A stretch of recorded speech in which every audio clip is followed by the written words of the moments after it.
मेरा क्या कसूर सीजन 3 भाग 4। लंदन, रात का समय। पीहू अपने बड़े से घर में ढेर सारे नौकरों के साथ अकेली रहा करती थी। वो यहाँ पर अपनी हाई स्टडी के लिए आई थी और आदर्श ने अपनी बेटी की सेफ्टी के लिए काफी सारी बातों का अच्छी तरह से ध्यान रखा हुआ था और उसके पीछे काफी सारे बॉडीगार्ड भी छोड़ रखे थे जो बिना पीहू की नजरों में आए उसके साथ रहा करते और उसकी हिफाजत किया करते थे। पीहू अपने कमरे में मौजूद स्टडी टेबल पर बैठी अपनी पढ़ाई कर रही थी और वो काफी ज्यादा फोकस होकर पढ़ाई कर रही थी। पढ़ाई करते हुए ही उसे अपनी प्यारी सी माँ नियति की याद आती है, जिसे याद कर वो लैपटॉप बंद कर मोबाइल टेबल से उठाकर उसे देखने लगती है, जिस पर उसे नियति के काफी सारे मैसेज के नोटिफिकेशन नजर आते हैं और उसी के साथ उसके प्यारे से नटखट भाई अंश, ईशानी और उसी के साथ फैमिली ग्रुप में भी काफी सारे मैसेज की नोटिफिकेशन दिखती हैं, जिन्हें देखकर वो थोड़ी सी उदास होकर बोली, कभी नहीं सोचा था मोम आपसे इस तरह दूर होना पड़ेगा और इतनी दूर आकर रहना होगा। मैंने तो अपना सारा बचपन आपके आंचल में ही प्यार से बिताया, मगर पढ़ाई के लिए यहाँ ना आना होता तो मैं आपको छोड़कर कभी भी यहाँ पर नहीं आती, मगर क्या करे, अगर पढ़ाई अच्छी करनी है तो यहाँ पर तो आना ही था ना। इतना बोलकर वो थोड़ी सी उदास होती है, फिर अपने बेड के पास रखी अपनी मोम डेट दोनों की फोटो उठाकर उसे प्यार से देखते हुए बोली, अगल अलग देशों में होने के कारण समय का पता ही नहीं चलता है, कब कहाँ दिन और कब कहाँ पर रात हो रही है और इसी कारण आप लोगों से बात करने का मौका ही नहीं मिल पाता है। मगर आप सब हो कि मुझे रोज मैसेज भेज ही देते हो, मगर मैं आप लोगों को रिप्लाई भी नहीं कर पाती हूँ। उसके लिए सो सॉरी मोम डेड, मगर बस कुछ महीने और उसके बाद तो हम सब साथ होंगे और मैं वापस से अपने घर लौट आऊंगी, अपनी मोम के पास और अपने छोटे छोटे भाई बहनों के पास जो सारे मुझे मिस करते हैं और मैं भी उन्हें मिस करती हूँ। मन तो करता है उड़कर आप सबके पास आ जाओ, फिर सोचती हूँ बस 3 महीने की ही तो बात है, फिर तो हम सब साथ में होंगे। इतना बोल वो झुककर अपने मोम डेट दोनों की फोटो को चूम लेती हैं। फिर वो दूसरी फोटो को देखती है जो उसकी फैमिली फोटो थी, जिसमें मिताली, अभय, आदर्श, नियति, पीहू, अंश और उन दोनों की छोटी सी बहन, जिसे प्यार से आदर्श छोटी नियति बोलता है, वो होती है जो करीब 2 साल की हो चुकी थी, एकदम दुबली पतली और कमजोर सी, जो एक चेयर पर बैठी थी। और उन सब के साथ आदर्श की गोद में एक महीने की छोटी सी बच्ची भी थी, जो थी ईशानी, जो जन्म के बाद अपने माँ बाप के पास नहीं बल्कि नियति और आदर्श की गोद में आई थी। उस फोटो में उनकी पूरी फैमिली कंप्लीट थी, जिसे देखकर पीहू प्यार से बोली, बहुत जल्दी ही मैं अपनी डिग्री लेकर घर लौटूंगी, उसके बाद डेड को ऑफिस में मदद करूंगी, बिल्कुल वैसे जैसे अभी छोटी सी ईशानी करती है। पीहू खुद से बातें कर ही रही थी, उतने में ही उसका फोन बज उठता है, जिसकी आवाज सुनकर पीहू होश में आती है और अपनी आंखों में आई नमी को साफ कर कॉल रिसीव कर बोली, हेलो, तुम सोए नहीं अभी तक, रात हो चुकी है, सो जाओ, कल कॉलेज भी तो जाना है ना। पीहू मुझे नींद नहीं आ रही है, अव्यांश दूसरी तरफ से बोला। अच्छा तो ऐसा क्यों? पीहू मुस्कुराते हुए बोली, लगता है अव्यांश को प्यार हो गया। पीछे से अव्यांश की आवाज आती है जो हंसते हुए बोला, क्या सच में? पीहू जोर से चीखी। तू भी ना पीहू, किसकी बात सुन रही है? ये अव्यांश तो कुछ भी बोलते रहता है। अव्यांश थोड़ा डरते हुए बोला, अच्छा ठीक है, मुझे मत बताओ, कोई बात नहीं, पीहू झूठी नाराजगी जताते हुए बोली। पीहू मोम तुझसे बात करना चाहती है, क्या बात करेगी तू? मोम से मोम ऊपर कमरे में है, मैं लाइन पर लूं क्या, मैं कनेक्ट करूं उन्हें? आंटी मुझसे बात करना चाहती है, ठीक है करो उन्हें भी कनेक्ट, पीहू खुश होकर बोली। पीहू की बात मानकर अव्यांश कॉल कॉन्फ्रेंस में लेता है, जिसके बाद दूसरी तरफ से एक आवाज आती है, हेलो पीहू, कैसी हो तुम? और मुझसे मिलने क्यों नहीं आई?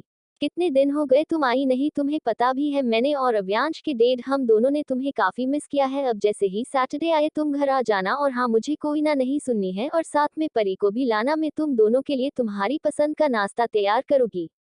अव्यांश की मोम दूसरी तरफ से बस लगातार बोले जा रही थी और पीहू उनकी बात सुनकर बस मुस्कुराते जा रही थी।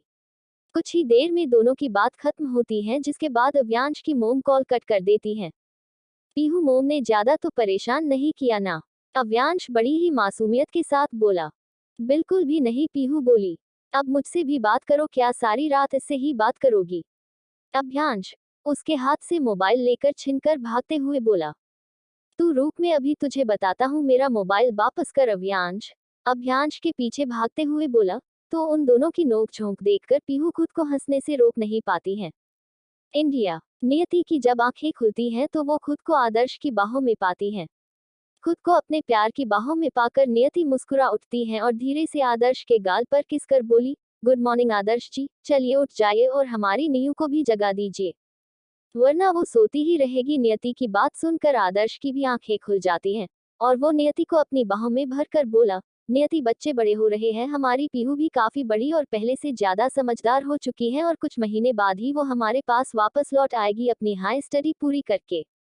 और तुम्हारा नन्हा शैतान वो जितनी शैतानी करता है उतना ही ज्यादा इंटेलिजेंट है, तभी तो उसने किंडल गार्डन स्कूल जाने की जगह अपने तेज दिमाग से सीधे 3 रेड क्लास में एडमिशन पाया और 3rd के बाद सीधे 5th पर एडमिशन लिया। और वो इतना ज्यादा हाई IQ वाला लड़का है जो पूरी मुंबई में पहला है जिसने 12 साल की उम्र में अपने 12 के एग्जाम दिए हैं।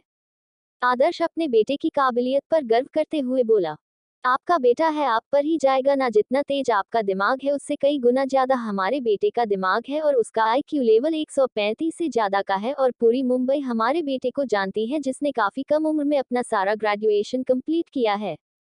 नियति भी इतराते हुए बोली, भाई इतराए भी क्यों ना, जब उसका बेटा है ही इतना काबिल जिसकी तारीफ सारा शहर करता है तो नियति का इतराना तो बनता ही है। अब उठिए और जाइए, नीयू को जगाइए, हम भी जल्दी से किचन में जाते हैं वरना हमारी प्यारी सी ईशानी अकेले ही सारा नाश्ता तैयार भी कर लेगी। नियति बेड से उतर बाथरूम की तरफ भागते हुए बोली। आदर्श भी एक नजर घड़ी में डाल अपने कमरे से बाहर निकल जाता है। तो वही बाहर ईशानी, उसने तो जल्दी जागकर मंदिर घर में जाकर पूजा भी कर ली थी। फिर वो किचन में जाकर सबके लिए चाय बनाती है और उन्हें कप में भरकर सबके कमरों की तरफ बढ़ जाती है। ईशानी एक एक कर सबके कमरों में जाकर सबको जगाते हुए उन्हें चाय देती है। लास्ट में वो अंश के कमरे में आती है। जब ईशानी अंश के कमरे में आती है तो अंश उसे आराम से बेड पर सोते हुए दिखता है, जिसे वैसे सोते हुए देखकर ईशानी के होठों पर प्यारी सी मुस्कान आ जाती है और वो कप कॉफी टेबल पर रख धीरे से अंश के पास जाकर उसे जगाते हुए बोली, अंश जी उठिए, दिन निकल चुका है, आज तो आप डेट के साथ ऑफिस जाने वाले थे ना, उठिए वरना आप लेट हो जाएंगे, ईशानी उसे जगाते हुए बोली। अंश जो गहरी नींद में था और कोई सपना देख रहा था जिसे देखकर उसके होठों पर मुस्कान थी। ईशानी के इस तरह से जगाने पर उसके होठों पर अब गुस्सा आ जाता है और उसकी आंखें झट से खुल जाती हैं। जैसे ही अंश आंखें खोलता है ठीक वैसे ही ईशानी डर जाती है अंश की गुस्से से भरी लाल आंखों को देखकर। इससे पहले ईशानी कुछ भी समझ पाती, अंश हल्के गुस्से में ही ईशानी का एक हाथ पकड़ उसे अपनी तरफ बेड पर ही खींच लेता है।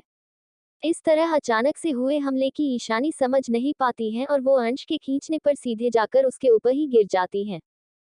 आदर्श अपनी प्यारी सी बेटी नीयू के कमरे में आता है तो देखता है एक बड़े से बेड पर एक लड़की किसी गट्ठे की तरह होकर सो रही थी। उसका सारा शरीर ब्लैंकेट के अंदर था और उसका छोटा सा सुंदर सा सिर्फ चेहरा ही दिख रहा था। आदर्श जैसे ही अपनी बेटी के सुंदर से चेहरे को देखता है ठीक वैसे ही उसके होठों की मुस्कान बढ़ जाती है, क्योंकि ये सिर्फ सुंदर चेहरा ही नहीं था बल्कि आदर्श और नियति दोनों के प्यार की निशानी थी, जो दिखने में एकदम नियति की कार्बन कॉपी थी, सेम टू सेम। अगर ये दोनों माँ बेटी एक साथ में खड़ी हो जाए तो ये बता पाना मुश्किल होगा नियति कौन है और नीयू कौन है।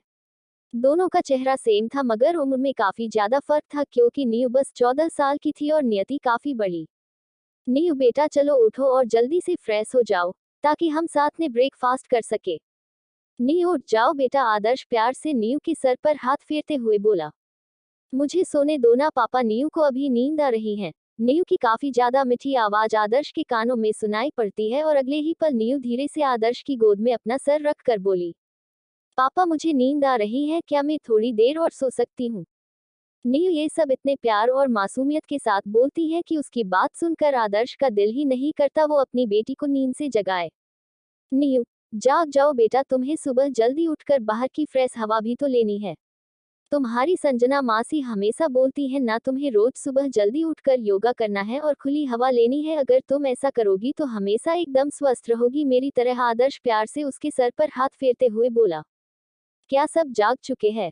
नीयू आदर्श से सवाल करते हुए बोली।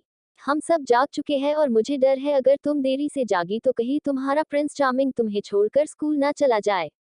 जैसे ही आदर्श इस बात को बोलता है ठीक वैसे ही नीयू की नींद झट से खुल जाती है और वो अपनी आंखें बड़ी बड़ी कर आदर्श को देखने लगती है। कौन है नीयू का प्रिंस चार्मिंग? क्या अंश ईशानी पर गुस्सा करेगा उसके नींद से जगाने पर? किसके साथ बनेगी किसकी जोड़ी? सब कुछ जानने के लिए जुड़े रहे मेरे साथ।